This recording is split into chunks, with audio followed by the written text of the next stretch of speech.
Hey YouTubers, it's Charlie, and Warner Brothers just got a case of sequelitis. They announced 9 untitled Batman vs Superman sequels, or DC movies that are gonna follow Batman vs Superman. So this video is gonna be a breakdown of what those might be.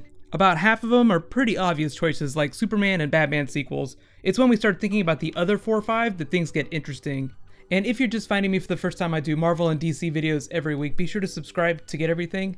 So let's get started with the dates. I'm just gonna read these off. Batman vs Superman just got moved forward till March 25th, 2016.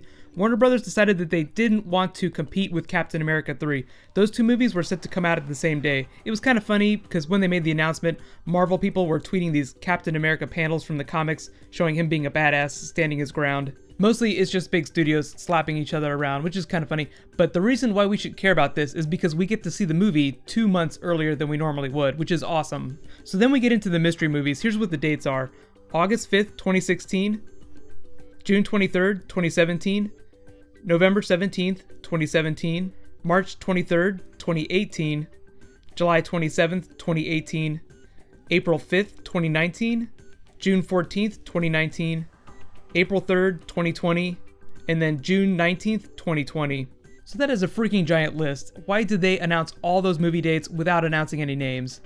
The best theory I've seen is that Warner Brothers knew that they were going to move Batman vs Superman and bow to Marvel. In addition, Marvel announced 6 untitled films the week before Comic-Con, so Warner Brothers just wanted to make the announcement to save some face.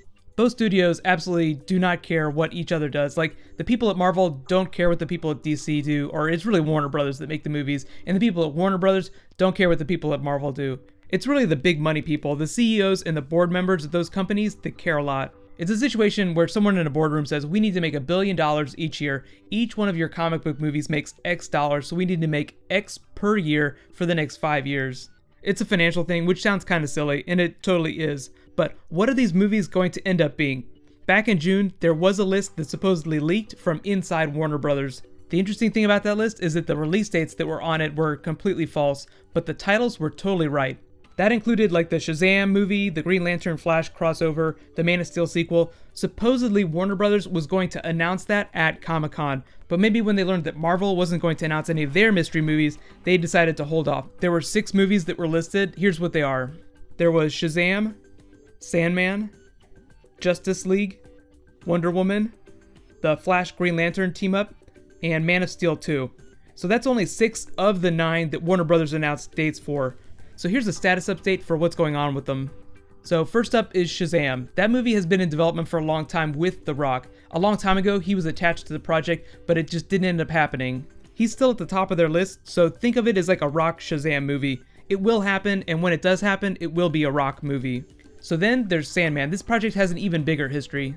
Back in December of 2013, it was reported that David S. Goyer, the guy that wrote the first Man of Steel movie, was writing a script for Joseph Gordon-Levitt to direct.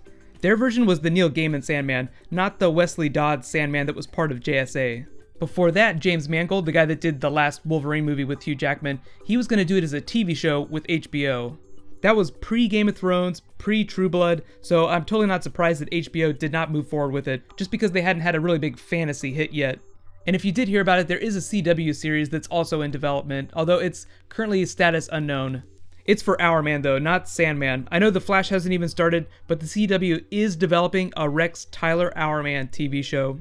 So moving along, Justice League. This is all but confirmed. Pretty much it's the same team that's doing Batman vs Superman. The latest that we heard about this is that Zack Snyder is going to direct, and the writer from Batman vs Superman, Chris Terrio, is going to write it too. Basically, everyone that's working on the movie and starring in it is just going to continue on and do Justice League. No surprise there. It just means that Warner Brothers really likes the stuff that Zack Snyder has been turning in every day for the movie so far. There's also the rumor that they're going to roll right into production of Justice League after Batman vs Superman wraps. So moving along to Wonder Woman, this would be Gal Gadot's solo movie. This is really hard to predict just because they have been very secretive about her role in Batman vs Superman. She wasn't in the teaser at Comic-Con, and they've only showed her costume, which is exactly what the earlier leaks had shown it to be. There was some images from the set of her getting into her car, but so far we know almost nothing about her character. I will go on record as saying that I totally love Gal Gadot, but until I see footage of her in Batman vs Superman, I'm going to withhold my judgment. Moving along, the Flash Green Lantern team up. This is going to make some of you guys short circuit a little bit, mostly because there's no way they're going to let Grant Gustin be in the movie as the Flash. Jeff Johns already went on record during Comic-Con as saying the TV shows and the movies are going to be separate universes and will continue to be that way for the foreseeable future, at least until executives at Warner Brothers get fired and new ones come in that want a shared universe. And everybody knows what went down with the Ryan Reynolds Green Lantern. I think we'd all, as fans, rather see him in a Deadpool movie than do another Green Lantern movie. As for why they picked both those characters for a team-up, Barry Allen and Hal Jordan are both from Central City, so that's probably why they want to pair them up.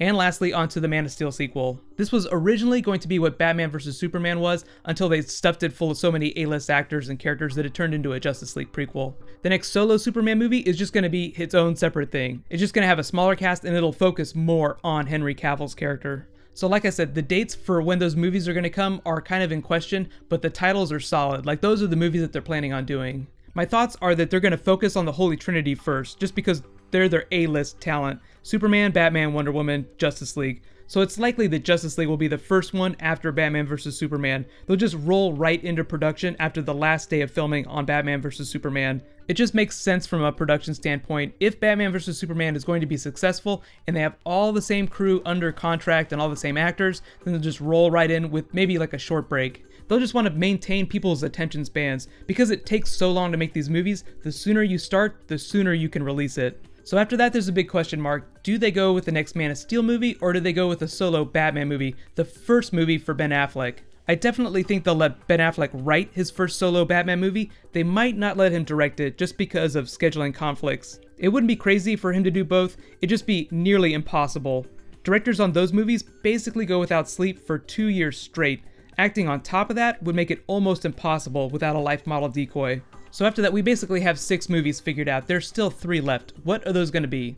Right now, the best rumors are Metal Men, Suicide Squad, and Justice League 2. Of all those, Justice League 2 seems the most likely. Sequels are always way easier to get made than unfamiliar characters, than starting new franchises, essentially. You have to think of each team of superheroes as their own franchise. They have to be able to stand on their own.